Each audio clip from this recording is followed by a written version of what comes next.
आप सभी मित्रों को मेरा प्यार भरा नमस्कार। मैं कुमार राघवेंद्र आपके समक्ष उपस्थित हूँ आपके अपने कैट ज्ञान यूट्यूब चैनल पर। प्यारे बच्चों, कैसे हैं आप सब? आशा करता हूँ सभी प्यारे मित्र, सभी बच्चे स्वस्थ होंगे, साथ परिवार और बड़े उत्साहपूर्वक नई रणनीति के साथ आपकी तैयारी चल रही होगी और आप सब परिवार स्वस्थ होंगे, ऐसा आशा करता हूँ बच्चे। तो पिछली कक्षा में हमने बहुत अच्छे से आप सबने विस्तार से अध्ययन किया था कि संधि की महत्वपूर्ण शब्दावली कौन कौन सी हैं, संधि के कितने भेद होते हैं, संधि के शाब्दिक अर्थ क्या हैं, इस पर विस्तार से चर्चा किया था हम सबने और अध्ययन आपने किया है बच्चे। कि इसके अंतर्गत कौन कौन से भेद आते हैं, स्वर संधि के अंतर्गत कौन से भेद होते हैं, व्यंजन संधि एवं विसर्ग संधि। तो प्यारे बच्चों, सबसे महत्वपूर्ण बात यह है कि उस समय हमने जो क्लास यहाँ पर की थी, जो आपके सीटेट में जो आए हुए प्रश्न हैं उसका भी आपने अभ्यास किया था। आज हमको क्या करना है बच्चे? आज हमको संधि की महत्वपूर्ण शब्दावली किस प्रकार से हैं, आप परीक्षा में कितनी जल्दी प्रश्नों को सरल कर पाते हैं, ये आपकी महत्वपूर्ण भूमिका रणनीति होनी चाहिए।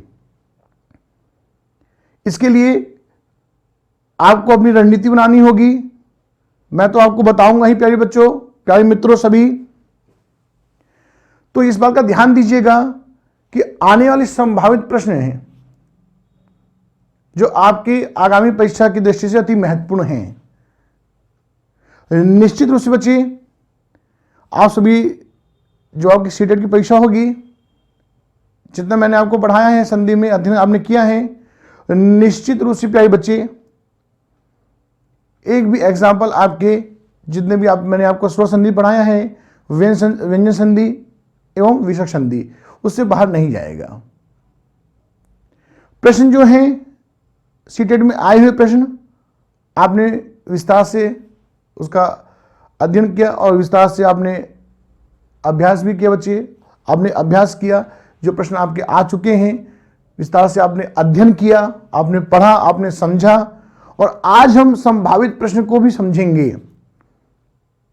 तो जल्दी से प्यारे बच्चों, ज्यादा समय न लेते हुए आप सभी का बहुत बहुत स्वागत है, अभिनंदन करता हूं, आप सभी का अभिनंदन करता हूं। स्वागत है आप सभी का जुड़ने के लिए कैट ज्ञान यूट्यूब चैनल में प्यारे बच्चों। तो सबसे पहले हम देखते हैं संधि की कौन सी महत्वपूर्ण शब्दावली है।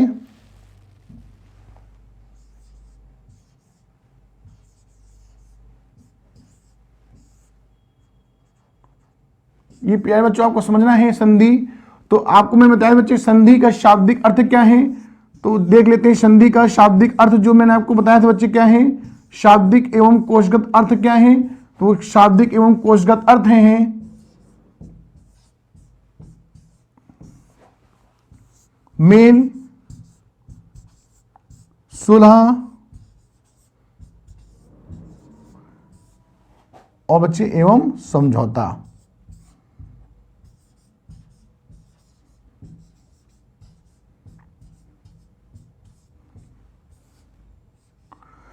तो आपसे प्यारे बच्चे सबसे पहले प्रश्न ये पूछा जा सकता है कि संधि अपने आप में किस प्रकार की संधि है, संधि शब्द अपने आप में किस प्रकार की संधि है।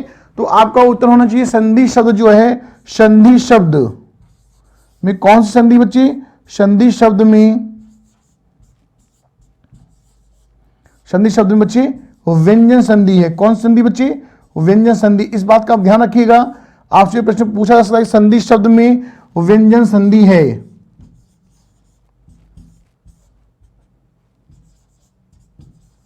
संधि शब्द में बच्चे कौन सी संधि है? संधि शब्द में व्यंजन संधि है, ये ध्यान रखिएगा।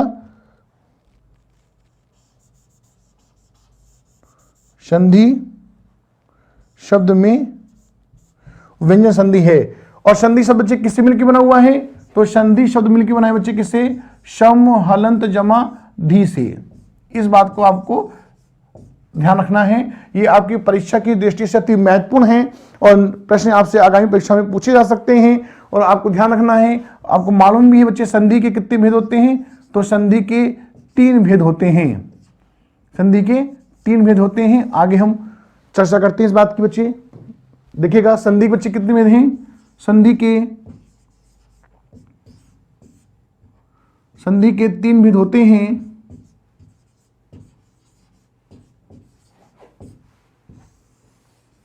सबसे पहले बच्चे कौन सा है? स्वर संधि।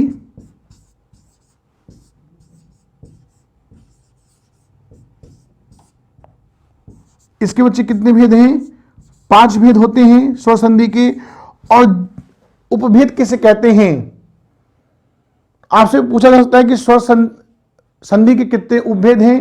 तो उपभेद उसे कहते हैं जो भेदों का भेद होता है, उसे हम उपभेद के नाम से जानते हैं। जो भेदों का भेद है वह उपभेद है। तो ध्यान रखिए बच्चे, 5 भेद होते हैं। कौन कौन सा? पहला आपका है दीर्घ संधि। नेक्स्ट बच्चे हैं गुण संधि।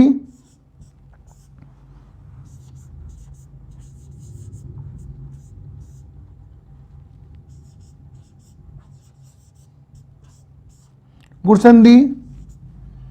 इसके बाद बच्चे हैं वृद्धि संधि।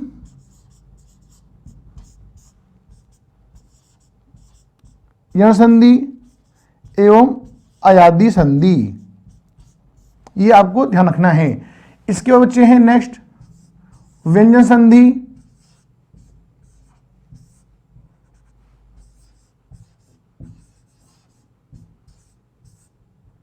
और नेक्स्ट आपका है विसर्ग संधि।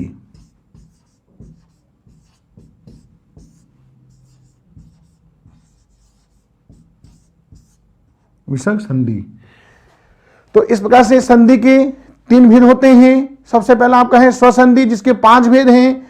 सबसे पहला आपका है दीर्घ संधि। स्वर संधि में दीर्घ संधि, गुण संधि, वृद्धि संधि, यण संधि एवं अयादि संधि।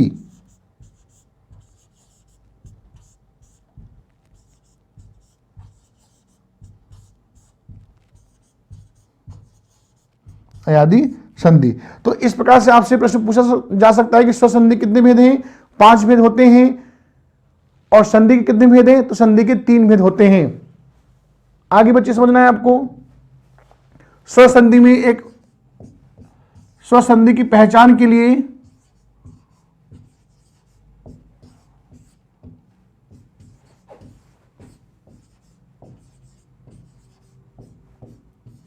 स्वर संधि की पहचान के लिए पहले बच्चों ध्यान दीजिएगा।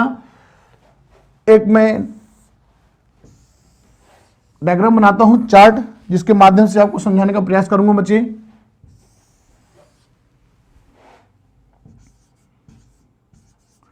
दीर्घ संधि,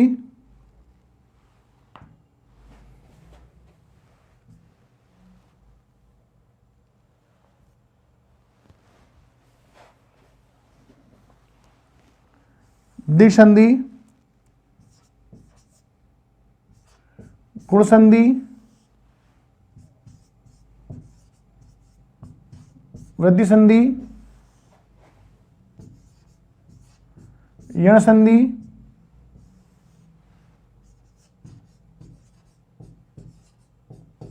अयादि संधि। तो आपको ध्यान रखना है कि दीर्घ संधि में बच्चे बड़ा आ, बड़ी ई, बड़ा ऊ और ई से सी, इस प्रकार से बच्चे आपको ध्यान रखना है। गुण संधि में छोटा और छोटी ई मिलकर बच्चे क्या बन जाता है? ए बन जाता है। ए एवं आए। और बच्चे ध्यान दीजिएगा, आपको ध्यान देना है कि गुण संधि का दूसरा बच्चे क्या है कि ओ एवं औ बन जाता है। और बच्चे आपका क्या बनता है? अर बन जाता है। अब इसमें ध्यान देना है आपको कि इसमें हमेशा ध्यान दीजिएगा कि एक मात्रा होती, ऐसे भी आप ध्यान दे सकते हैं, इस प्रकार से भी आप ध्यान दे सकते हैं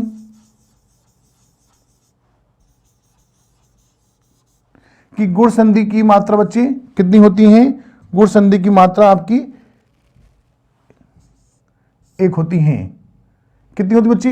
1 होती हैं। जैसे छोटा आ और छोटी ई मिलके, जैसे बच्चे छोटा आ जमा छोटी ई मिलके, या ध्यान दीजिएगा इस प्रकार से छोटा आ ऑब्लिक बड़ा आ जमा छोटी ई ऑब्लिक बड़ी ई मिलकर बच्चे किसका निर्माण करते हैं? ए का। इसी प्रकार से छोटा आ ऑब्लिक बड़ा आ जमा छोटा ऊ ऑब्लिक बड़ा ऊ मिलकर बच्चे किसका निर्माण करते हैं? ओ का। तो ध्यान दीजिएगा बच्चे, इस प्रकार से गुण संधि में एक मात्रा होती है। गुण संधि में जैसे देवेंद्र, सुरेंद्र, सुरेश, रमेश, तो बच्चे किसका एक मात्रा होगी तो उसे गुण संधि कहेंगे। और जो बच्चे इस प्रकार की जो मात्रा होती है उसमें भी गुण संधि होती है। वृद्धि संधि बच्चे दो मात्राएं आपकी होती हैं। जैसे ध्यान रखिएगा,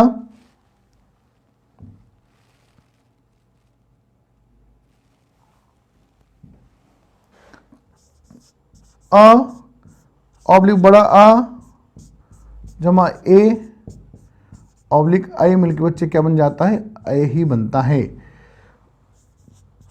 छोटा आ ऑब्लिक बड़ा आ जमा ओ ऑब्लिक ओ मिलकर बच्चे क्या बनता है?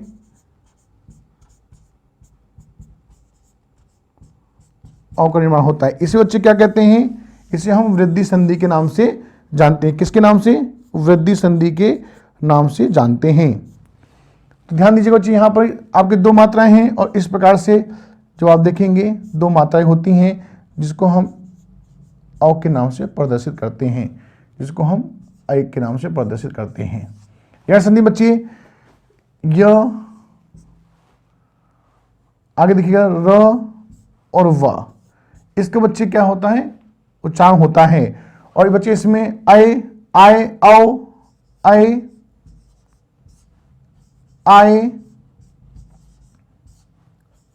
औ एवं आओ, इस प्रकार बच्चे ये स्वर संधि की पहचान है। तो जो बच्चे आज पहली बार वीडियो देख रहे हैं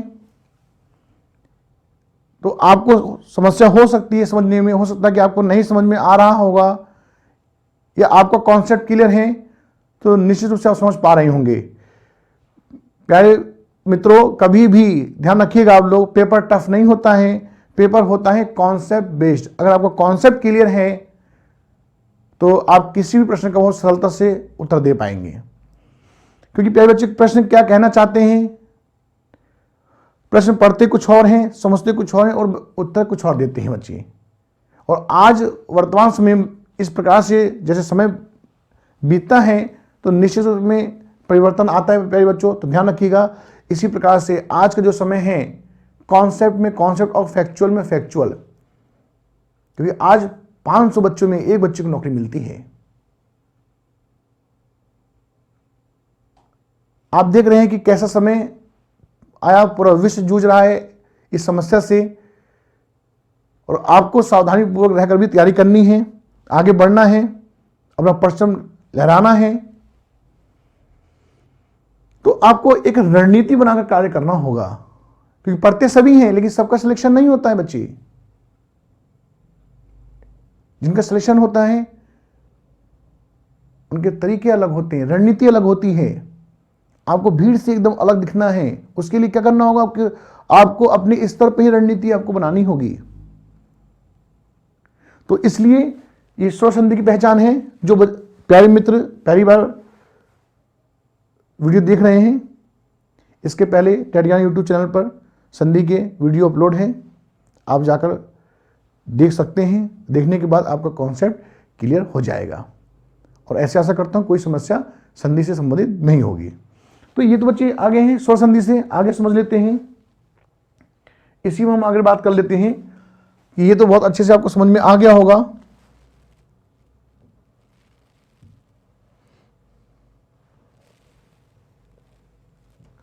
आगे हम बात करेंगे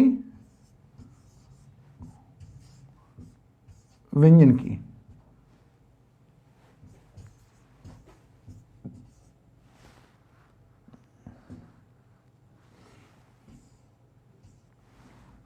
व्यंजन की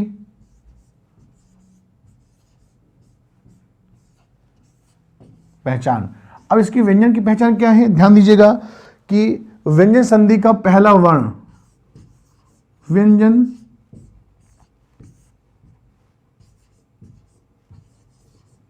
संधि का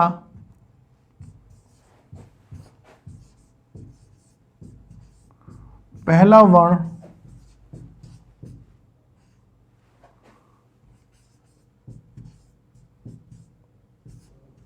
हलंत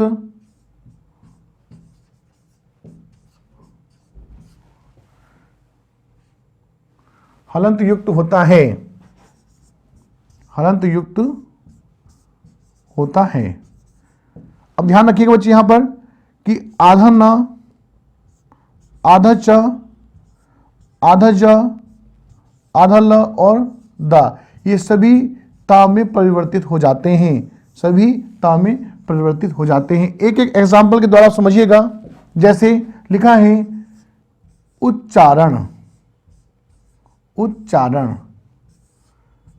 तो मैंने आपसे कहा कि व्यंजन संधि का पहला वर्ण हलंत युक्त होता है, और जिस भी वर्ण पे प्यारे बच्चे, प्यारे मित्रों, हलंत लगा होता है उसे हम क्या कहते हैं? शुद्ध व्यंजन कहते हैं। किसे कहते हैं शुद्ध व्यंजन? बच्चे ये आपको मालूम है एक व्यंजन है। अब जब वर्ण का विच्छेद करेंगे तो क हलंत जमा अ हो जाएगा। अगर आपसे पूछा जाए शुद्ध व्यंजन किसे कहते हैं, तो जिस भी व्यंजन में से स्वर निकाल दिया जाता है उसे हम क्या बोलते हैं? शुद्ध व्यंजन कहते हैं, शुद्ध व्यंजन। अब ध्यान दीजिएगा, उच्चारण। मैंने आपसे कहा आधा च किसमें टूट जाएगा बच्चे? त में। तो इसका विच्छेद क्या होगा? उत हलंत। क्योंकि हलंत क्यों बच्चे? हलंत इसलिए क्योंकि आधा च है। मैंने आपसे कहा कि पहला वर्ण क्या होता है? हलंत युक्त होता है। आधा च की जगह बच्चे क्या आ गया? त। क्योंकि आधा च किसमें परिवर्तित हो जाता है? त में। तो बच्चे क्या हो गया? उत जमा चारण। जैसे बच्चे देखिएगा लिखा है जगन्नाथ। बच्चे क्या हो जाएगा? देखिएगा आधा ना है, ना किसमें टूट जाता है? त में। तो बच्चे क्या होगा? परिवर्तित हो जाता है जगत हलंत जमा नाथ। वर्तनी की दृष्टि से शुद्ध भी होने चाहिए और दोनों के सार्थक अर्थ भी होने चाहिए। जगत का अर्थ आपको मालूम है संसार, नाथ का अर्थ है स्वामी, अर्थात जो संसार का स्वामी, उसे कहते हैं जगन्नाथ। तो अब देखिए प्यारे बच्चे, ना से हो गया चा, और जैसे लिखा है सज्जन, सज्जन। तो इसका विषय बच्चे क्या होगा? शत हलंत जमा जन। आगे लिखा है उल्लंघन, उल्लंघन। तो क्या होगा प्यारे बच्चों? उत हलंत जमा लंघन। नेक्स्ट देखिएगा द से लिखा है जगदीश, जगदीश। तो विच्छेद क्या होगा बच्चों? जगत हलंत जमा ईश। अब प्यारे बच्चों ये लाइव क्लास तो है नहीं, अब आपके मन में एक संदेह यहां पे उत्पन्न हो रहा होगा किसी ना किसी बच्चे के मन में कि सर आधा ल है तो आपने त हलंत लगा दिया, समझ में आया। आधा ज है त हलंत लगा दिया, समझ में आया। आधा न है त हलंत लगा दिया, आपने समझ में आया। आधा च है त हलंत लगा दिया, आपने समझ में आया। लेकिन आपने इसमें तो कोई आधा अक्षर है ही नहीं, तो आपने कैसे त हलंत लगा दिया? आपने कैसे त हलंत लगा दिया? इसलिए प्यारे बच्चों, इसीलिए इसको कहते हैं अनुभव, अनुमान नहीं, अनुभव। कैसे बच्चे? ध्यान दीजिएगा, क्योंकि मुझे मालूम है कि किसी न किसी बच्चे के मन में संदेह जरूर होगा कि सर इस जगदीश शब्द में तो कोई आधा अक्षर है ही नहीं। आपने अभी कहा कि आधे अक्षर का ही हम ता में परिवर्तित करेंगे इसको, लेकिन यहां जगदीश में सभी पूरे हैं। कुछ ध्यान दीजिएगा, जैसे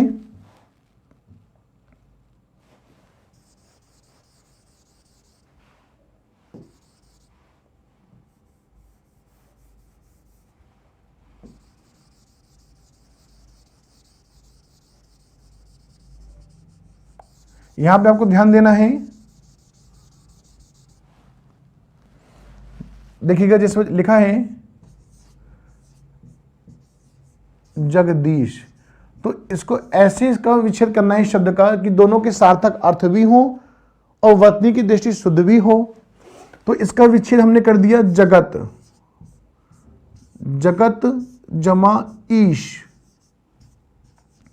अभी आपको ध्यान देना है कि सर यहाँ पे तो कोई आधा अक्षर है ही नहीं, लेकिन आपने त हलंत कैसे लगा दिया? क्योंकि यहाँ पे जब आधा अक्षर की जगह ही आपने त हलंत लगाया है, तो बच्चे ध्यान दीजिएगा, द एक क्या है? द पूरा व्यंजन है। व्यंजन है या नहीं? तो आप कहेंगे सर बिल्कुल व्यंजन है। तो जब बिल्कुल व्यंजन है मित्रों, तो ये इसका वर्ण का विच्छेद क्या होगा? द हलंत जमा अ। इससे जुड़ के पूरा क्या बना है आपका? इससे जुड़ के पूरा बना है द, बना है। अब इसी द की जगह हमने क्या ले लिया बच्चे? त हलंत ले लिया। जब त हलंत ले लिया तो क्या बच गया? स्वर बच गया हमारे पास। तो इसी स्वर को हमने बड़ी ई में परिवर्तित कर दिया। क्योंकि देखिए बड़ी ई लगी है ना बच्चे, बड़ी ई। अगर बड़ी ई नहीं होता तो आ हो जाता।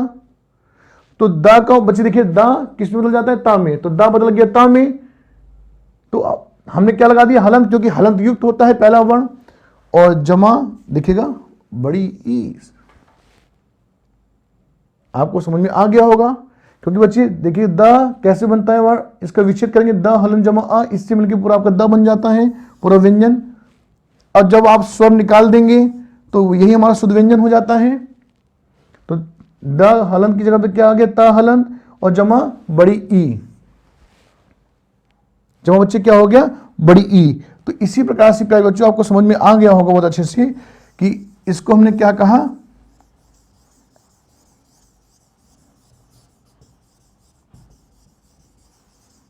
बहुत अच्छे से आप समझ पाए होंगे, ऐसे आशा करता हूं कि आपको समझ में आ गया होगा बहुत अच्छे से। ध्यान दीजिएगा। तो जगदीश जगत जमा ईश, जैसे ध्यान दीजिएगा लिखा है, ध्यान दीजिएगा लिखा है भगवत गीता। भगवत गीता। तो बच्चे क्या है कि वो आगे जाके किसमें परिवर्तित हो जाएगा?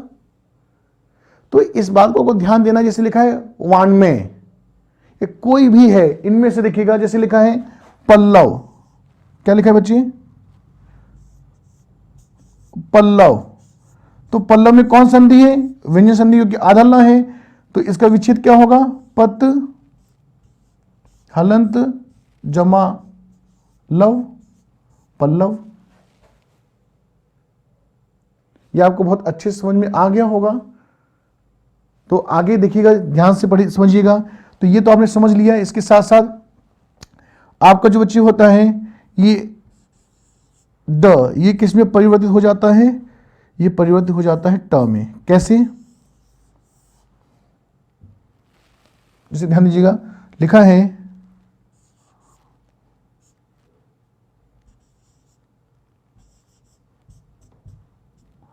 षड्यंत्र। बच्चे इसका विच्छेद क्या होगा? षट जमा यंत्र। आगे समझिएगा, जैसे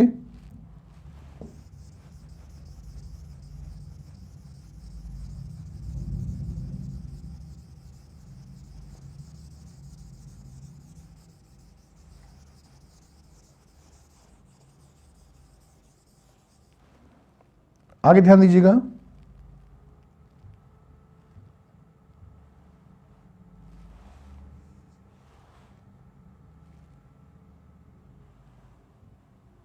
आगे ध्यान देंगे, जैसे लिखा है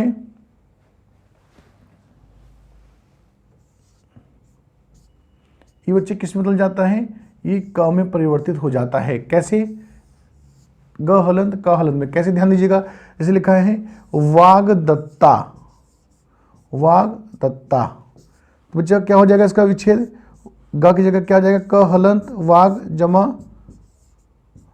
दत्ता। जैसे लिखा है, अब ये भी आप ध्यान रखिएगा, इसके साथ साथ में जो बच्चे अंगा होता है, अंगा, जो अंगा होता है ये भी आपका क में परिवर्तित हो जाता है। कैसे? ध्यान देंगे, जैसे लिखा है वाण्मय। क्या लिखा है बच्चे? वाण्मय। तो अब देखिएगा ये किस में परिवर्तित हो जाएगा? क में। तो वाक हलंत जमा मय। बच्चे क्या हो गया? वाक मतलब होता है वाणी, वाक का मतलब होता है वाणी, और मय का मतलब होता है रचना करना, रचना। तो इस प्रकार से तो बहुत अच्छे से आप स्वर संधि को भी समझ गए होंगे कि स्वर संधि की पहचान क्या है। इसके बाद व्यंजन संधि की पहचान भी आप समझ गए होंगे बच्चे। और हमेशा आप याद रखिएगा, ध्यान रखिएगा, आपसे कभी प्रश्न पूछा जाए कि व्यंजन संधि में, ये बहुत अच्छे से आपने समझ लिया होगा, समझ पाए होंगे आप, यहां तक सारी बातें स्पष्ट होंगी। तो ध्यान रखिएगा बच्चे, यहां पर व्यंजन आपसे पूछा जा सकता है कि व्यंजन संधि, व्यंजन शब्द में कौन संधि है। तो व्यंजन शब्द में बच्चे कौन संधि है? वी जमा अंजन से मिलकर क्या बना है? व्यंजन। वी जमा अंजन से मिलकर क्या बना है बच्चे? व्यंजन। तो पहले वाले शब्द का बाद वाला वर्ण ई और जमा आ क्या बन गया? एक साथ उच्चारण करेंगे या। तो व्यंजन शब्द में कौन संधि है? व्यंजन शब्द में यण संधि है बच्चे। कौन सी है? यण संधि। ये आपको ध्यान रखना है, व्यंजन शब्द में यण संधि है। तो स्वर संधि का आपने विस्तार से अध्ययन किया और बहुत अच्छे से समझा आपने व्यंजन संधि को। अब हम समझ लेते हैं विषय संधि, और फिर उसके बाद हम संभावित प्रश्न जो आपकी परीक्षा की दृष्टि से अति महत्वपूर्ण है, आपके आगामी परीक्षा में प्रश्न पूछे जा सकते हैं, उसका हम अभ्यास करेंगे। आगे ध्यान दीजिए बच्चे, और विषय संधि।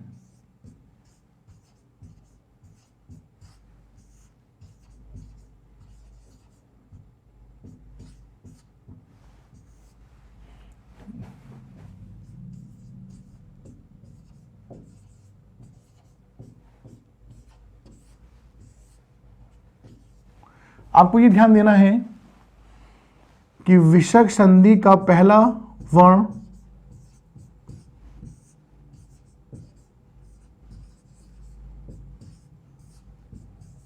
संधि का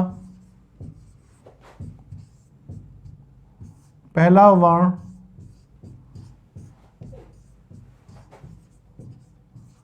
विसर्ग युक्त होता है।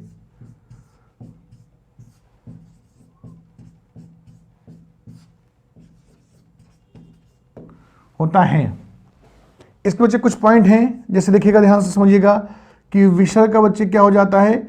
विसर्ग का तो विसर्ग ही रहेगा। जैसे प्रातःकाल, इसका क्या होगा बच्चे? इसका प्रातःकाल ही होगा। इसी प्रकार से होगा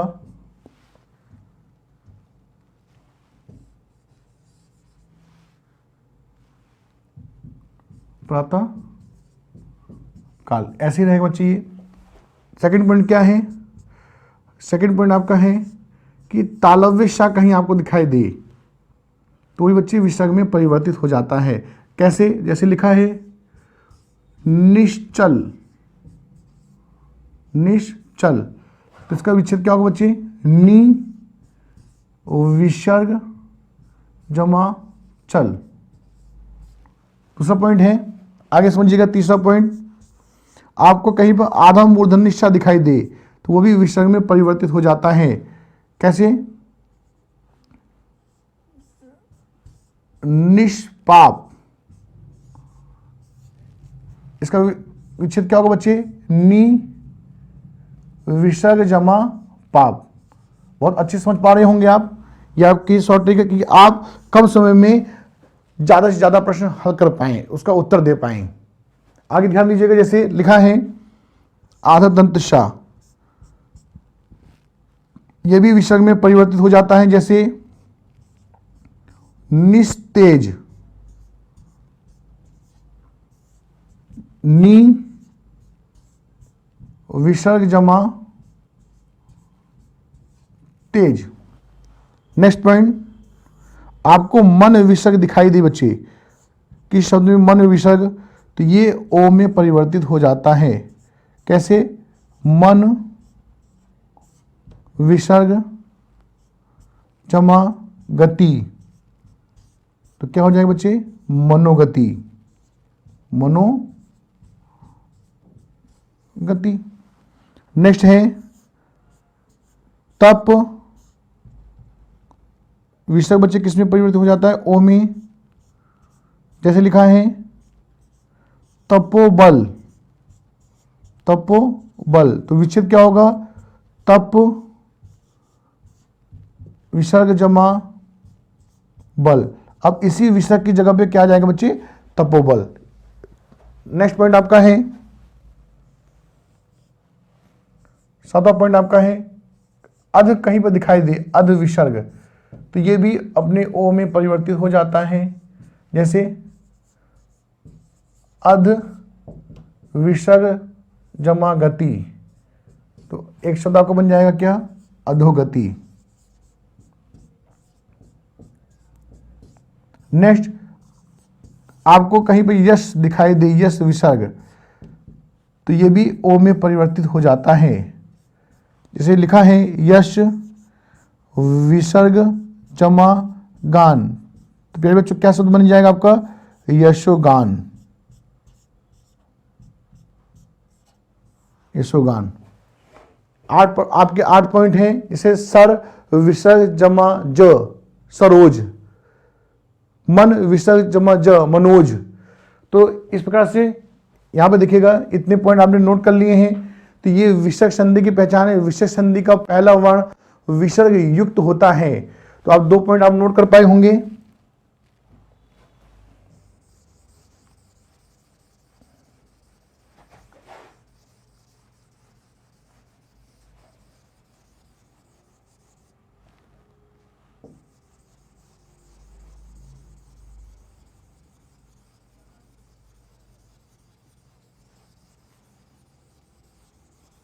आपको समझना है। नेक्स्ट पॉइंट आपका है,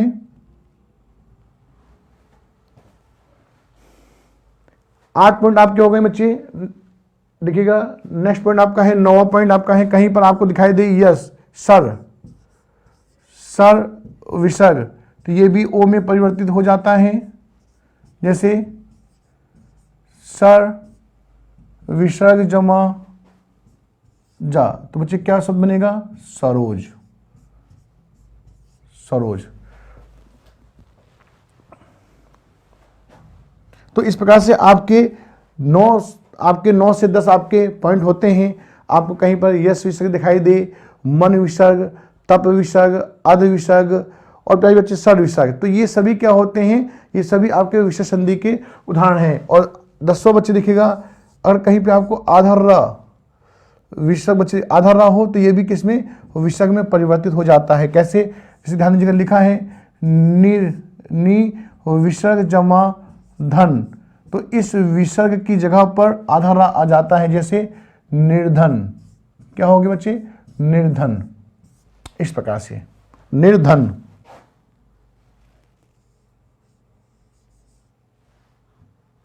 निर्धन। तो बहुत अच्छे से आप समझ पाए होंगे विशेष संधि की पहचान बच्चे, बहुत अच्छे से आपने कर ली है। अब आगे हम इसके संभावित कौन से प्रश्न हैं उसकी चर्चा करेंगे, उसका अभ्यास करेंगे। तो स्वसंधि की पहचान, व्यंजन संधि की पहचान और विशेष संधि की पहचान को आप बहुत अच्छे से समझ पाए होंगे, ऐसे आशा करता हूं।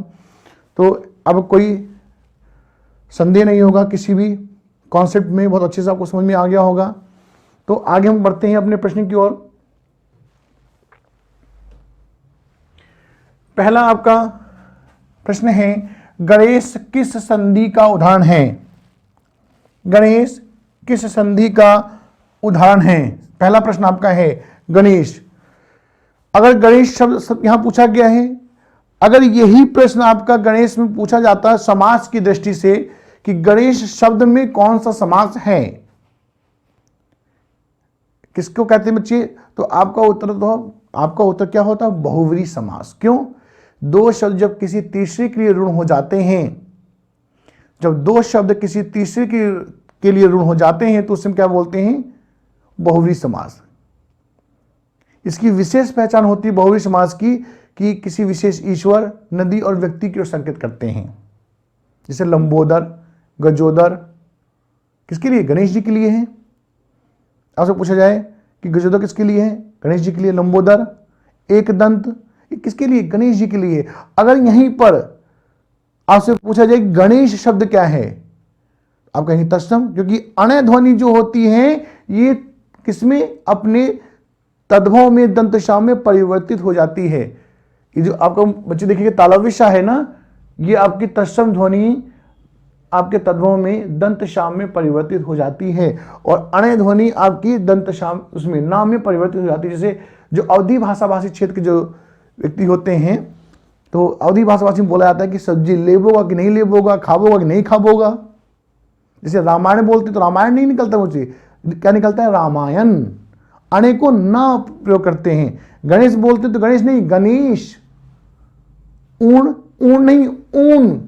तो इस प्रकार से बच्चे, तो गणेश की संधि का उदाहरण है। तो आप बहुत अच्छे से समझ पा रहे होंगे और इसका उत्तर भी आप दे रहे होंगे कि गणेश शब्द में कौन सी संधि है। तो सबसे पहले बच्चे देखिएगा कि गणेश शब्द में क्या है कि एक मात्रा लगी हुई है। आपने कहा सर बिल्कुल लगी है। तो यहीं से आपको मालूम चल गया कि गणेश किस संधि का उदाहरण है बच्चे। तो विशेष संधि तो होगा ही नहीं सबसे पहले, और वृद्धि नहीं होगी। वृद्धि में दो मात्राएं होती हैं, दीर्घ नहीं हो सकता। तो बच्चे गुण, क्योंकि दीर्घ में मात्रा नहीं, तो ये कौन संधि का उदाहरण है, गुण संधि का।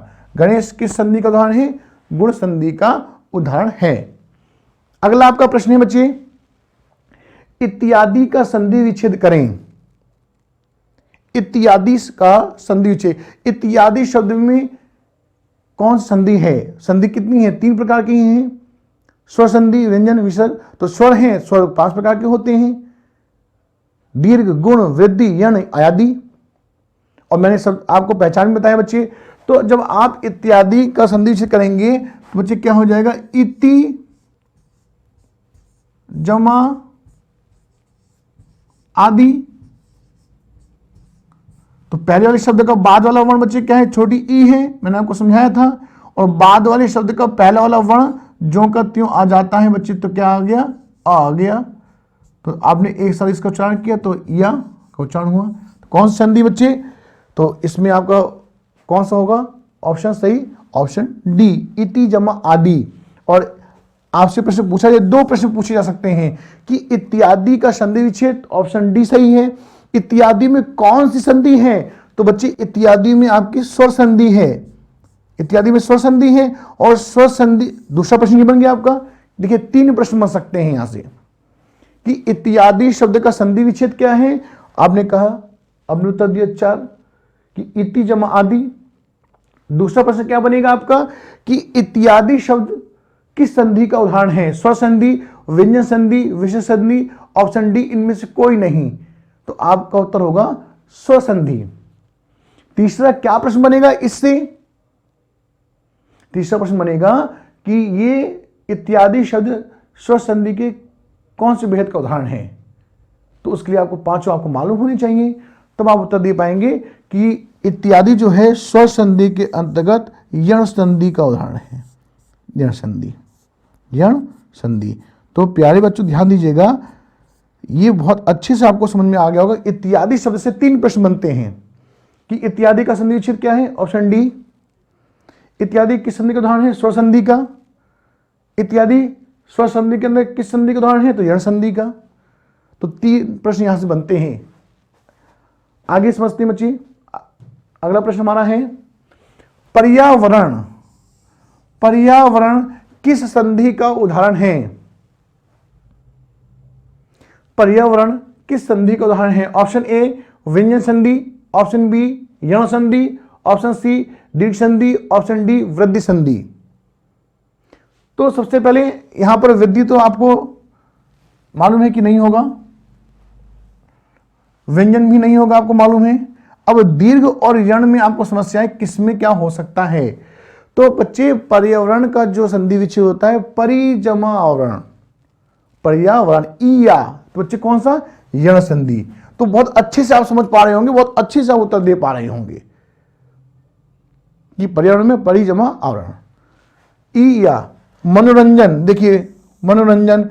तो अभी मैंने आपको विशेष संधि के कि आपको कहीं पर भी मन दिखाई दे और पूछा जाए कि कौन सी संधि है, तो आंख बंद करिए, पहले उत्तर लगाइए, फिर पूछिए सर आपने क्या कहा। पहले उत्तर लगा दीजिए, फिर पूछिए सर आपने क्या कहा। मनोरंजन, मैंने अभी आपको कुछ समय पहले ही आपको बताया बच्चे कि मन विसर्ग कहीं दिखाई देता है, तो मन विसर्ग किसमें परिवर्तित हो जाता है, ओ में। तो मन विसर्ग जमा रंजन, तो आप देखिएगा, तो मन विसर्ग किस में बदल जाता है, ओ में, तो क्या हो जाएगा, मनोरंजन। मनोरंजन। तो पहला प्रश्न क्या बना, मनोरंजन में किस संधि, कौन सी संधि का उदाहरण है बच्चे, ऑप्शन डी।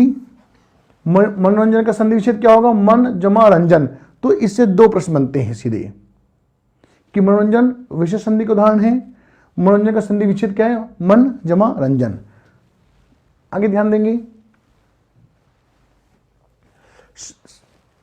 संधि की श्रृंखला का अगला प्रश्न है, आशीर्वाद का संधि विच्छेद है। अब यहां से दो प्रश्न बनेंगे कि आशीर्वाद का संधि विच्छेद है, और दूसरा प्रश्न क्या बनेगा कि आशीर्वाद किस संधि का उदाहरण है। आप किसी प्रकार से प्रश्न पूछा जाए, आप उत्तर देने के लिए एकदम तैयार रहें, रणनीति होनी चाहिए, कॉन्सेप्ट क्लियर है, तो आप बहुत सरलता से उत्तर दे पाएंगे, बहुत सरल तरीके से। देखिए बच्चे ध्यान दीजिएगा, आशीर्वाद।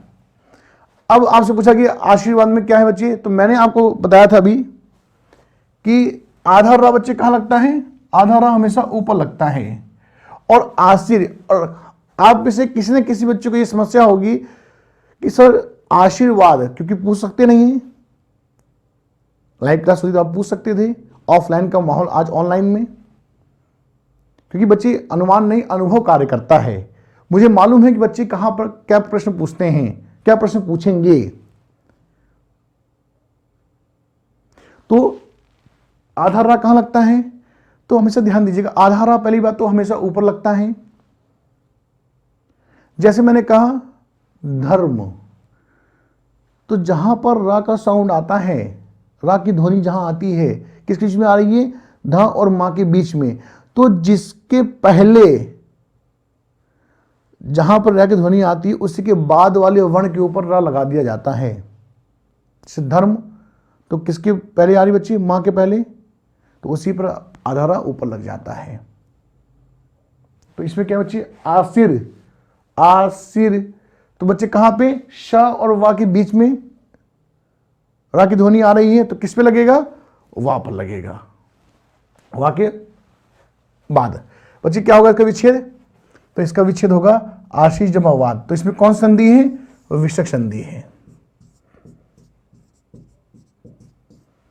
आगे बच्चे ध्यान दीजिएगा, सदैव।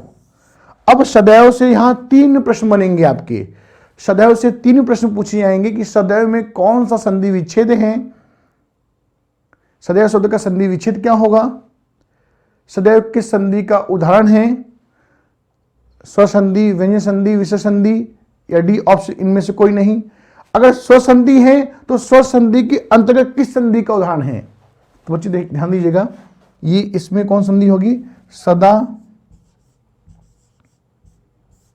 जमा,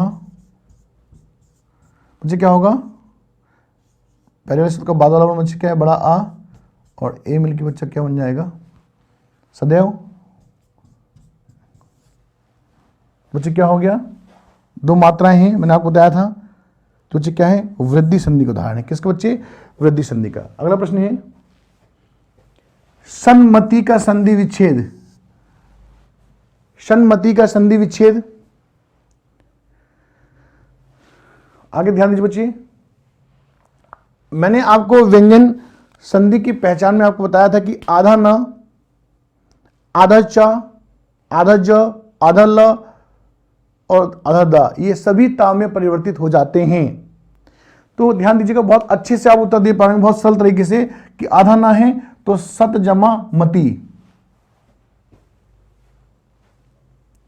कौन संधि बच्ची, व्यंजन संधि। कौन संधि है, व्यंजन संधि,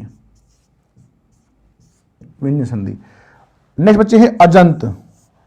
अजंत किस संधि का उदाहरण है, तो अजंत किस संधि का है बच्चे, तो इसको देखिएगा, इसका विच्छेद क्या होगा, अच हलंत जमा अंत, इसका संधि विच्छेद है अच जमा हलंत जमा अंत। अब कैसे बच्चे, व्यंजन संधि का पहला वर्ण हलंत युक्त होता है, मैंने आपको समझाया और कॉन्सेप्ट भी आपने समझा है, तो इसका उत्तर बच्चे क्या हो जाएगा, व्यंजन संधि, अच जमा अंत।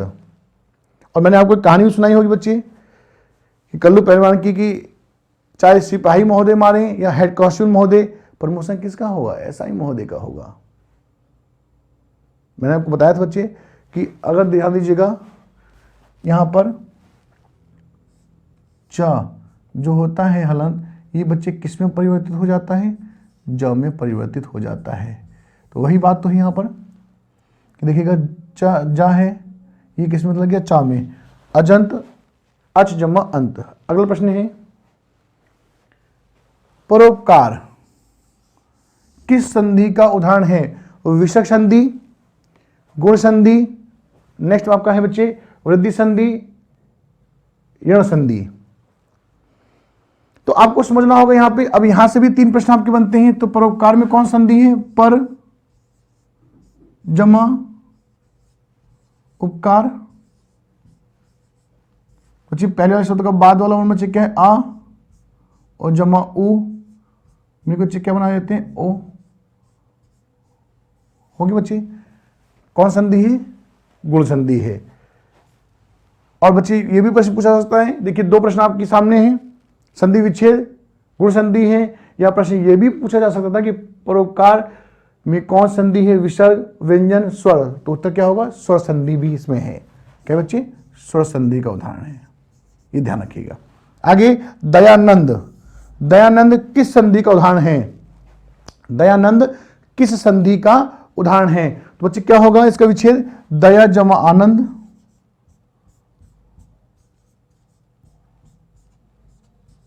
आनंद। तो बच्चे क्या है, बड़ा आ और बड़ा मिलकर बच्चे क्या करते हैं, दीर्घ संधि का निर्माण कर देते हैं। नेक्स्ट है चंद्रोदय। तो ध्यान दीजिए बच्चे किस कौन संधि है इसमें, तो चंद्र जमा उदय। तो आ और उ मिलकर बच्चे क्या बनेंगे, ओ का निर्माण कर देते हैं। तो कौन संधि बच्चे, गुण संधि का है चंद्रोदय। और अगर इस प्रकार से प्रश्न पूछा जाए कि चंद्रोदय किस संधि के अंतर्गत आता है, स्वर संधि, व्यंजन संधि, विसर्ग संधि, तो आपका उत्तर होगा बच्चे क्या कि स्वर संधि के अंदर, स्वर संधि के अंदर किसमें, गुण संधि में। आगे सरोज, सरोज किस संधि का उदाहरण है, स्वर व्यंजन विसर्ग। तो मैंने बच्चे आपको बताया था, ध्यान दीजिएगा कि कहीं पर सर विसर्ग दिखाई दे, सर विसर्ग, तो बच्चे ध्यान दीजिएगा ये अपने ओ में परिवर्तित हो जाता है। इस बच्चे क्या हो जाएगा, सरोज। देखिए सर विसर्ग,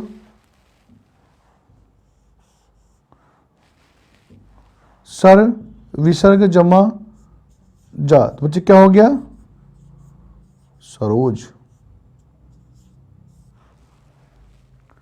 सरोज। अब आपसे ये भी पूछा सकता है कि सर विसर्ग जमा वर, तो बच्चे क्या बनेगा, सरोवर। तो बहुत अच्छे से आप समझ पा रहे होंगे। तो बच्चे कौन संधि का उदाहरण है, विसर्ग संधि का उदाहरण है। सरोज में कौन संधि, विसर्ग। मैंने आपको विसर्ग संधि की पहचान आपको बताया कि बच्चे विसर्ग विसर्ग में परिवर्तित हो जाता है। आधा तालव्य शाह भी विसर्ग, आधा मूर्धन्य शाह भी विसर्ग में परिवर्तित होता है, और आधा दंत शाह भी विसर्ग में परिवर्तित हो जाता है। इसके साथ आधा रा हमेशा ऊपर लगता है, आधा रा भी विसर्ग में परिवर्तित हो जाता है। कहीं पर मन विसर्ग दिखाई दे तो वो ओ में परिवर्तित होता है, तब विसर्ग भी ओ में परिवर्तित, यश विसर्ग भी ओ में, यश जमा गान यशोगान, यश जमा गति यशोगति। अध विसर्ग बच्चे भी क्या, ओ में, अध विसर्ग जमा गान अधोगान। यश बता दिया, अध भी हो गया, तप विसर्ग भी ओ में परिवर्तित होता है, तप विसर्ग जमा बल तपोबल। आगे बच्चे मैंने आपको बताया कि सर विसर्ग जमा जो, सर बच्चे क्या होता है, सर विसर्ग भी ओ में परिवर्तित हो जाता है। जैसे एग्जांपल, सर विसर्ग जमा वर सरोवर, मन विसर्ग जमा ज मनोज, सर विसर्ग जमा ज सरोज। तो इस प्रकार से बहुत अच्छे से आप समझ पा रहे होंगे। आगे बढ़ते हैं अपने प्रश्न की ओर। महेश, महेश में कौन संधि बच्चे, अब देखिएगा महा जमा ईश, इसका संधि विच्छेद क्या होगा, महा जमा ईश, ऑप्शन बी। आगे बच्चे ध्यान दीजिएगा, दिग्गज, दिग्गज किस संधि का उदाहरण है। तो बच्चे दिग्गज किस संधि का है, तो मैंने आपको बताया था कि आधा ग ये किस में परिवर्तित हो जाता है? आधक क में परिवर्तित हो जाता है। जैसे लिखा है दिग्गज, तो इसका विच्छेद क्या होगा बच्चे? दिक हलंत जम गज, दिग्गज। जैसे दिग, ध्यान दीजिएगा,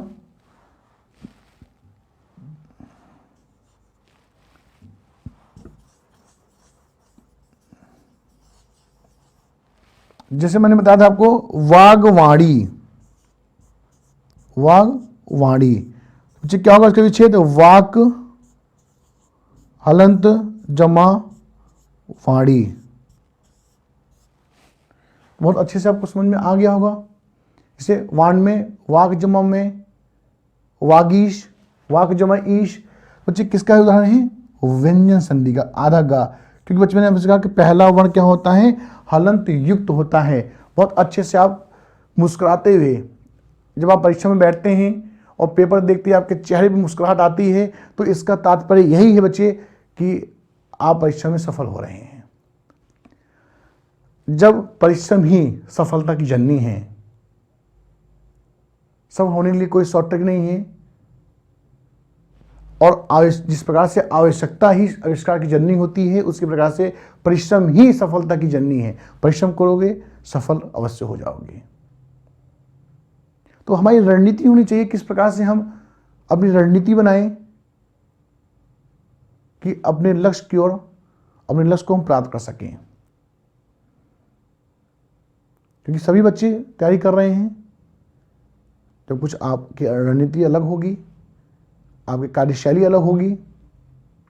ये दिखना चाहिए जब आप तैयारी कर रहे हो, आपसे कोई व्यक्ति बोलता है, कोई कहता है कि आप कहीं जॉब में हैं, आप तैयारी कर रहे हैं, आपकी भाषा शैली से, आपकी बोली से लग जाना चाहिए, दिखना चाहिए, तो आप समझिए आप अपनी सफलता तरफ आगे बढ़ रहे हैं।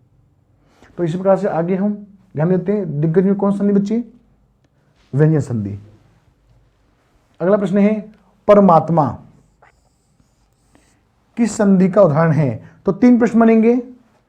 परमात्मा किस संधि का है? स्वसंधि, व्यंजन संधि, विषय संधि, ऑप्शन डी इनमें से कोई नहीं। या परमात्मा का संधि विच्छेद क्या होगा? या तीसरा प्रश्न कि अगर स्वसंधि का उदाहरण है तो स्वसंधि के अंदर किस संधि का उदाहरण है? स्वसंधि किस भेद का उदाहरण है? जैसे देखिए बच्चे, परमात्मा, ऑप्शन ए ऋण संधि, ऑप्शन बी गुण संधि, ऑप्शन सी वृद्धि संधि, ऑप्शन डी द्वि संधि। तो इसका बच्चे विच्छेद क्या होगा? परम जमा आत्मा। तो जी किस संधि का उदाहरण है? देखिएगा, पहले वाले शब्द का बाद वाला वर्ण आ है और बाद वाले शब्द का पहला वाला वर्ण बच्चे जो करते हुए आ जाता है, तो इससे क्या बन गया? बड़ा आ। तो बच्चे किसका उदाहरण हो गया? द्वि संधि का। और द्वि संधि के साथ साथ ये स्वर संधि का उदाहरण है। तो बच्चे 3 प्रश्न देखिए बन गए आपके। जैसे अगला प्रश्न है स्वागत किस संधि का उदाहरण है? तो व्यंजन संधि, ऋण संधि, द्वि संधि, वृद्धि संधि। तो स्वागत, सु जमा आगत, उ वा, बच्चे क्या होगा? सु जमा आगत, सु जमा आगत। तो बच्चे क्या होगा? उ जमा आ। कैसे? जो बच्चे नहीं है समझिएगा, पहली बार वीडियो देख रहे हैं तो पहले वाले शब्द या वर्ण का बाद वाला, देखिए पहले शब्द का बाद वाला वर्ण छोटा उ है, बाद वाले शब्द का पहला वाला वर्ण बच्चे जो करती आ गया, बच्चे क्या हो गया? वाह। अब एक साथ इसको उच्चारण करेंगे तो वाह क्या हो गया? वाह हो गया। तो बच्चे देखिएगा इसमें वाह किसमें आता है? ऋण संधि में। नेक्स्ट, यद्यपि, यद्यपि जगदारुण दुख नाना, यद्यपि जगदारुण दुख नाना, सबते कठिन जाति अपनाना। क्या लिखा है बच्चे? यद्यपि जगदारुण दुख नाना, सबते कठिन जाति अपनाना। रेखांकित शब्द किस संधि का उदाहरण है? रेखांकित शब्द यद्यपि। तो आपको मालूम है इसका विच्छेद क्या होगा? यदि जमा अपि। तो बच्चे किसका है? या, ऋण संधि उदाहरण है। आगे, निम्नलिखित शब्दों में से किसमें स्वर संधि है? स्वर संधि पूछा गया है। तो बच्चे आपको देखिए मालूम होना चाहिए, कैसे आपको परीक्षा में प्रश्न को हल करना है, पहले ध्यान से पढ़ना है। निम्नलिखित शब्दों में किसमें स्वर संधि है, तो स्वर संधि जैसे ही पूछा गया आपके दिमाग में सबसे पहले बात आनी चाहिए कि स्वर संधि के 5 भेद होते हैं। पहला दीर्घ संधि, छोटा और छोटा मिलकर बड़ा आ बन जाता, बड़ा बड़ी बड़ा ऊ, ये आपको याद तुरंत आपके दिमाग में आना चाहिए। कुर संधि में 1 मात्रा, अधि संधि में 2 मात्रा, यह संधि में य व र का उच्चारण, और आदि में अय आय औ आओ। तो सबसे पहले देखिए अधोसुख है बच्चे क्या, तो देखते हैं अधोसुख का संधि विच्छेद क्या होगा। अध विसर्ग चमासुख, तो बच्चे क्या हो गया, क्योंकि आपको मालूम है कि मैंने आपसे कहा था कि अध विसर्ग हो कहीं पे तो विसर्ग संधि है, वो ओ में परिवर्तित हो जाता है, तो ये विसर्ग क्या होगा, ओ में परिवर्तित होके अधोसुख बन जाएगा। इसमें कौन संधि बच्चे, इसमें विसर्ग संधि है, विसर्ग संधि। आगे वाक जाल, तो इसका विच्छेद क्या होगा, वाक हलंत जमा जाल। तो पहला बच्चे ने आपको बताया था कि हलंत युक्त है, तो व्यंजन संधि बच्चे कौन सा, व्यंजन संधि हो गया। देखिए कैसे आपको ऑप्शन टिक करने हैं, व्यंजन संधि। अब आगे है सज्जन, फिर हम कहा आधा जा आधा चा आधा ना आधा ला, ये सभी के होते में चित्ता में टूट जाते हैं, ये सभी व्यंजन के उदाहरण हैं। तो सत हलंत जमा जन, तो बच्चे क्या हो गया, सज्जन। तो ये भी क्या है बच्चे, व्यंजन संधि का उदाहरण है। किसका, व्यंजन संधि का, व्यंजन संधि का उदाहरण है। तो स्वयं आपके सामने है स्वर संधि क्या हुआ बच्चे, ऑप्शन डी महोदधि। आगे बच्चे बढ़ते हैं। निश्चल का संधि विच्छेद क्या होगा, निश्चल। तो मैंने आपको बताया था कि विशेष संधि की पहचान में कि जब आधा तालविशा या आधा मूर्धन्यशा या आधा दंतशा हो तो विसर्ग में परिवर्तित हो जाता है। तो देखिएगा क्या है यहां पर, निश्चल, तो इसका विच्छेद क्या होगा बच्चे, नी विसर्ग जमा चल, निश्चल। तो इसका बच्चे क्या है, ऑप्शन डी। लिखा है निम्नलिखित शब्दों में से किसमें स्वर संधि है, निम्नलिखित शब्दों में से किसमें स्वर संधि है। तो आपको ध्यान देना कैसे उत्तर देना है। तपोगुण, आपको मालूम, मैंने आपसे कहा था कि कहीं पर आपको तप विसर्ग दिखाई दे तो ये बच्चे किसमें परिवर्तित हो जाता है, लिखा है तपोगुण, तो तप विसर्ग बच्चे किसमें बदल जाता है, ओ में।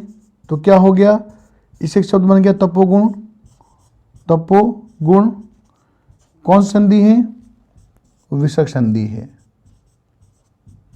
देखिए एक प्रश्न से एक प्रश्न नहीं, आपके 4 प्रश्न सही हो रहे हैं एक जगह पर। कौन संधि है, विसर्ग संधि है। सदाचार, सत जमा आचार, तो बच्चे क्या हो गया, व्यंजन संधि, व्यंजन संधि। बच्चे देखिए रामायण, बच्चे क्या होगा, राम जमा आयन। अब बच्चे अतएव है, तो बच्चे क्या होगा, अत विसर्ग जमा एओ। तो यहां आपकी संधि कौन सी, विसर्ग है। आगे बच्चे ऑप्शन बी रामायण, राम जमा आयन, रामायण। और आ मिलके दीर्घ स्वर का निर्माण करते हैं। आपके बच्चे स्वर संधि का एग्जाम्पल है।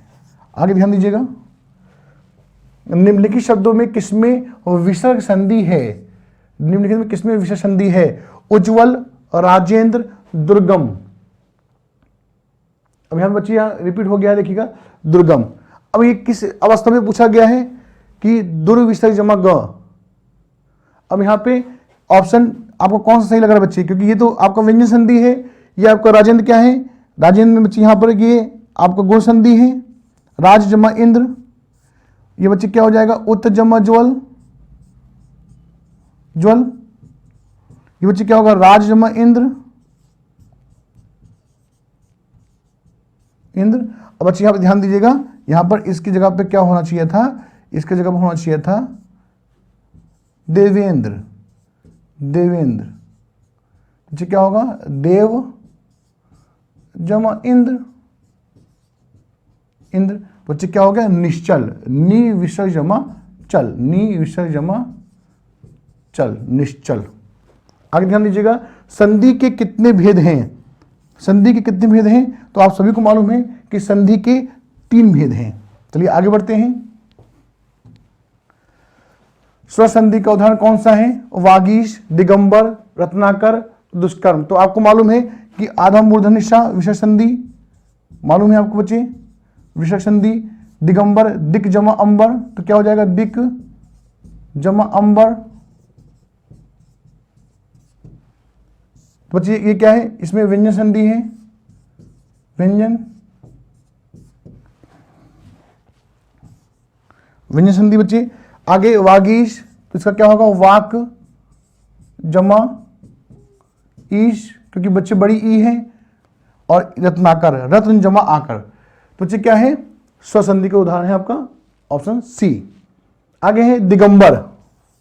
देखिएगा दिगंबर, मैंने पहले बता दी बच्चे, दिगंबर में कौन संधि है? दिगंबर में व्यंजन संधि है। वही प्रश्न आपका रिपीट हो गया। इसका विच्छेद क्या होगा? दिक जमा अंबर। तो बहुत अच्छे से, बहुत सरलता से आप उत्तर दे पा रहे होंगे।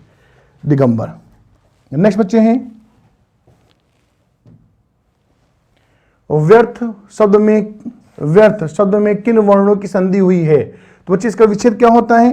वी जमा अर्थ, वी जमा अर्थ, वी जमा अर्थ, वी जमा अर्थ। बच्चे क्या है? ई और आ। देखिएगा छोटी ई पहले का बाद वाला छोटी ई है और दूसरे वाले का पहले वाला वर्ण बच्चे जो का त्यों आ जाता है। अगर इसमें संधि पूछा जाए बच्चे तो संधि कौन सी? इया, यण संधि है। अगर संधि पूछा जाए बच्चे तो यण संधि है। कुछ बच्चे इसमें व्यंजन संधि, कुछ बच्चे इसमें क्या है कि व्यंजन संधि ऑप्शन टिक कराएंगे अगर व्यंजन संधि ऑप्शन में होता, क्योंकि आधा हुआ है। लेकिन कौन संधि? स्वर संधि है। यण संधि साथ साथ स्वर संधि है। पहला प्रश्न ये बना स्वर संधि, दूसरा प्रश्न बना यण संधि, तीसरा प्रश्न है इसका संधि बच्चे क्या होगा? ई जमा आ, या। आगे पूछा गया नेक्स्ट, इनमें कौन सा स्वर संधि का उदाहरण है? तो बच्चे ध्यान दीजिएगा, संयोग, तो इसका विच्छेद क्या होगा? सम, हलंत जमा योग, व्यंजन संधि। नमस्कार, नम, विसर्ग जमाकार। नमस्कार आधा दंत श आ जाएगा बच्चे। मैंने आपसे कहा था आधा दंत श क्या होता है? विसर्ग संधि। और बच्चे अनुस्वार लगाए, हलंत व्यंजन संधि। मनोहर, मन जमा हर, मन जमा हर, बच्चे क्या हो गया? मनोहर, विसर्ग संधि। देखिए, और पवन, पे जमा अन्न, पवन बच्चे क्या है? स्वर संधि का आपका उदाहरण है। आपको समझ में आ रहा होगा बहुत अच्छे से। नेक्स्ट बच्चे मनोयोग।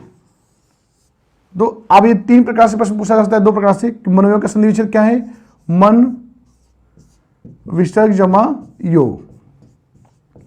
बच्चे देखिएगा कौन सा है? मन विसर्ग जमा योग, बी विसर्ग संधि। कौन संधि बच्चे? विसर्ग संधि। अगला है रजनीश, रजनी जमा ईश। बच्चे कौन सा? रजनी जमा ईश, ऑप्शन डी। अगला प्रश्न बच्चे है नेक्स्ट, ध्यान दीजिएगा, दिगंबर। ये प्रश्न रिपीट हो गया आपका। तो बच्चे देखिए क्या होगा इसका? दिक जमा अंबर। बता चुका हूं मैं आपको कि व्यंजन संधि का पहला वर्ण हलंत युक्त होता है। दिगंबर, दिक जमा अंबर। व्यंजन संधि बच्चे कौन संधि है? व्यंजन संधि। इसी प्रकार से यशोदा, मैंने आपको बताया था कि बच्चे कहीं पर यश दिखाई दे, यश हलंत बच्चे किसमें? ओ में परिवर्तित हो जाता है। बच्चे क्या होगा? यश जमा दा, यशोदा, विसर्ग संधि। बहुत अच्छे से आप समझ पा रहे होंगे। नेक्स्ट बच्चे घुड़दौड़, घोड़ा जमा दौड़। संयुक्त बच्चे क्या है? घोड़ दौड़ नहीं होगा, घुड़ दौड़ नहीं होगा बच्चे। इसका सही उत्तर क्या होगा? संधि विच्छेद घोड़ा जमा दौड़। नेक्स्ट बच्चे क्या है? इति एवं। बच्चे क्या होगा? इति जमा एवं। क्या होगा बच्चे? इति जमा एवं, ई। तो इस प्रकार से प्यारे बच्चे बहुत अच्छे से आप उत्तर दे पाए होंगे। और बच्चे आप पूछेंगे कौन संधि है? तो देखिएगा वृद्धि संधि। क्या बच्चे? क्योंकि ई और आ, ए। बच्चे देखिएगा आपको इस प्रकार से उत्तर देना है। जब तक आप कोई संधि, कोई भी प्रश्न आपको बनता है तो सबसे पहले उसका कॉन्सेप्ट तैयार होना चाहिए, क्लियर होना चाहिए। क्योंकि पेपर कभी टफ नहीं होता, पेपर क्लिष्ट भाषा का होता है। तो स्वर संधि के कितने भेद हैं? संधि कितने भेद होते हैं, संधि का शाब्दिक अर्थ क्या है, संधि की परिभाषा क्या है, सब आपने विस्तार से इसका अध्ययन किया और बहुत अच्छे से आपको समझ में आया होगा, बहुत अच्छा आपने प्रयास किया होगा। तो प्यारे बच्चों, प्यारे मित्रों, आपसे मेरा यही अनुरोध है कि आप सभी निरंतर तैयारी करते रहें, अभ्यास करते रहें, रणनीति बनाकर। बच्चे एक दिन आप मत पढ़िए, आप कहीं से ऐसा क्यों बोल रहे हैं मत पढ़िए, तो क्या करें, एक दिन आप ऐसा करिए, जिस भी परीक्षा की आप तैयारी करें उसकी आप उसका रोड मैप बना लीजिए, उसकी रणनीति बना लीजिए, जिससे आने वाले समय जो भी आपका समय है पेपर में 2 महीने 1 महीने, वो इसी बोलते हैं रणनीति, वो आपका बेकार नहीं होगा। जैसे आप बिना रणनीति तैयारी करते हैं तो आज आपने हिंदी पढ़ लिया 2 घंटे 3 घंटे, आज आपने मैथ्स पढ़ लिया, कल आपने जीएस पढ़ लिया, इस प्रकार से नहीं बचिए। एक रणनीति के तहत जब आप तैयारी करेंगे तो निश्चित रूप से आप सफल हो पाएंगे। तो यही मेरी आशा है कि आप सब परिवार स्वस्थ रहें और स्वस्थ होंगे। बच्चे निरंतर तैयारी करते रहें, मेरी शुभकामनाएं आपके साथ हैं। टेट ज्ञान का एक ही उद्देश्य है, टेट ज्ञान का एक ही उद्देश्य संस्थान का कि छात्र हित सर्वोपरि, छात्र हित सर्वोपरि ये उद्देश्य है। तो आप सभी को बहुत बहुत धन्यवाद चुनने के लिए। स्वस्थ रहें सब परिवार, अपना ध्यान रखें। बहुत बहुत धन्यवाद बच्चे।